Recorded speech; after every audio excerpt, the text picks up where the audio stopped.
protagonista de la jornada. Referencias que analizamos como cada miércoles con la ayuda de José Diaro, corresponsal del Economista en España. ¿Cómo estás? Buenos días para ti. Buenos días, buenas tardes para vosotros. Bueno,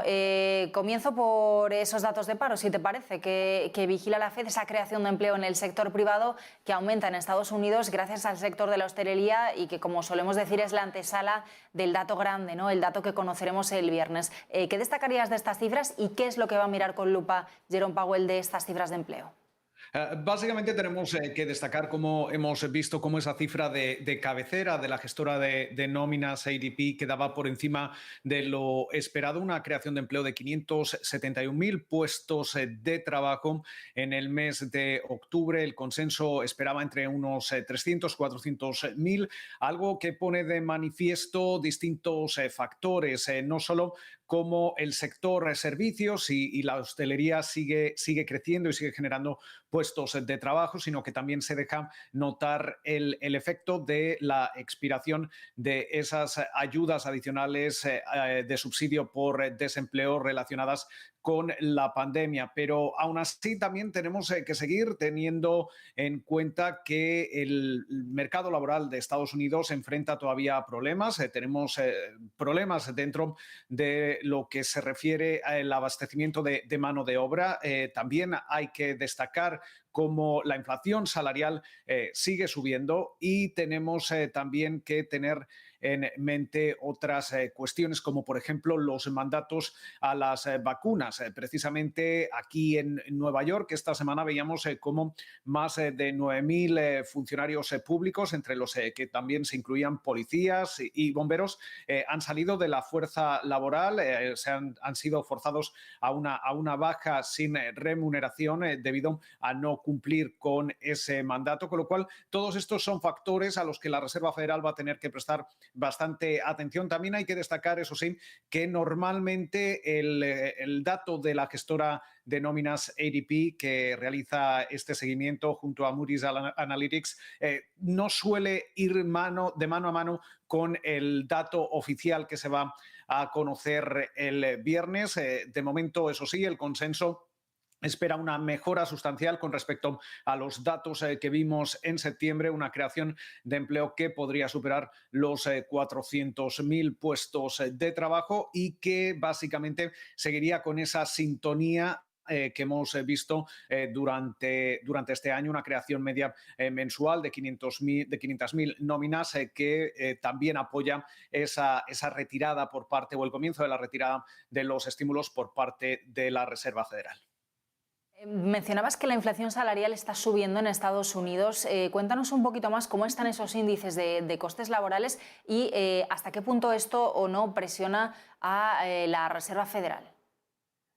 Pone presión en la Reserva Federal porque precisamente dentro de la coyuntura para medir los precios y para justificar esa inflación transitoria que ofrecía el pasado mes de agosto el propio presidente de la Reserva Federal, Jerome Powell, hablaba que la inflación en los salarios debería comenzar a moderarse, y si nos referimos a los datos del tercer trimestre de los costes laborales, estos han seguido subiendo y de hecho lo han hecho a un ritmo que no hemos visto en los últimos años aquí en Estados Unidos. Mientras tanto, si echamos un vistazo a los grandes temas de los que se han hablado en la presentación de resultados por parte de compañías del Standard & Poor's 500, uno de los temas que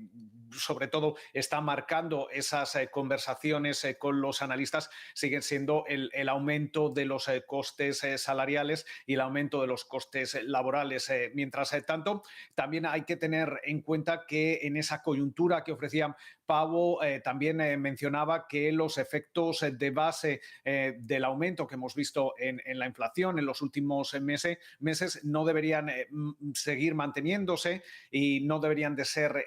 amplios en una gama de productos, y sin embargo seguimos viendo cómo esto no termina de retroceder, y por supuesto también hay que tener en cuenta otros factores como los incrementos en los precios que estamos viendo en productos particulares, por ejemplo, en los coches de segunda mano. Mucho se ha hablado de que esa subida exorbitante que hemos visto y que viene también sobre todo de la mano de los problemas de suministro en la parte de semiconductores, básicamente no termina de moderarse, y todo ello pinta una coyuntura en la que seguramente hoy, en ese comunicado al cierre de la reunión de política monetaria de la Reserva Federal, veremos algún tipo de matiz de cambio que indique que esa inflación que se ha reiterado va a ser transitoria, a lo mejor no va a ser tan transitoria como previamente estimaba el Banco Central estadounidense. Uh-huh. ¿Qué esperas o qué expectativas tienes de lo que nos pueda aclarar esta tarde Jerome Powell acerca de, sobre todo, en qué momento van a empezar a reducirse esas compras y, sobre todo, bueno, esos tipos de interés hoy, bueno, pues día fundamental? Básicamente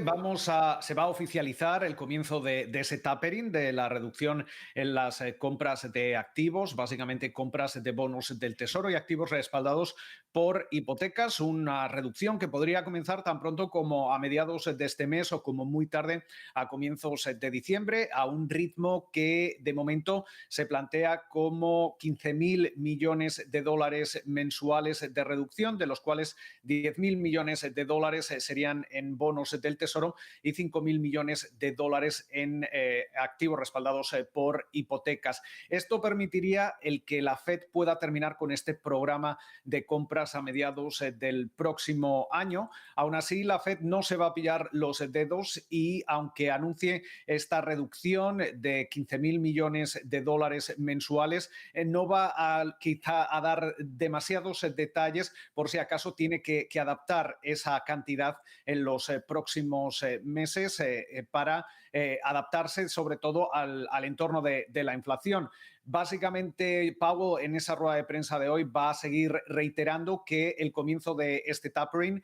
no tiene nada que ver con la subida de tipos de interés, pero es cierto que el mercado ha adelantado ya esa primera subida de tasas aquí en Estados Unidos a junio de 2022 y de hecho ya descuenta por lo menos dos subidas de tipos de interés el próximo año, si no casi tres subidas de tipos antes de terminar 2022.